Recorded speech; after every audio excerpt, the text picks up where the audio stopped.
ఈ వీడియో ఆధారంగా mechanise infantry 42 RRకు చెందిన మేజర్ వివేక్ గారి అచంచలమైన సాహసం చుట్టూ అల్లిన ప్రేరణాత్మక కథనం.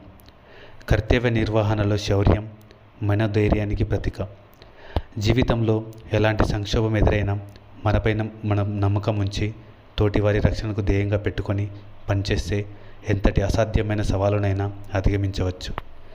పుల్వామా జిల్లాలో జరిగిన ఒక ప్రత్యేక తనిఖీ మరియు శోధన చర్యల సమయంలో తీవ్రవాదులు జరిపిన ఆకస్మిక కాల్పుల వల్ల మేజర్ వివేక్ గారి సైనిక బృందం ప్రమాదకరమైన పరిస్థితిని ఎదుర్కొంది. ఆ క్లిష్ట సమయంలో ఆయన ఏమాత్రం తడబడకుండా ఉగ్రవాదులు పారిపోయే వ్యూహాలను తిప్పికొట్టడమే కాకుండా అక్కడి స్థానిక పౌరులను సురక్షితంగా రక్షించగలిగారు. ప్రమాదాన్ని సైతం లెక్క చేయకుండా కాంక్రీట్ పైకప్పు కింద దాక్కున్న అత్యంత ప్రమాదకరమైన A++ కేటగిరీ తీవ్రవాదితో ముఖాముఖి తలపడి అతడిని అంతమొందించాడు.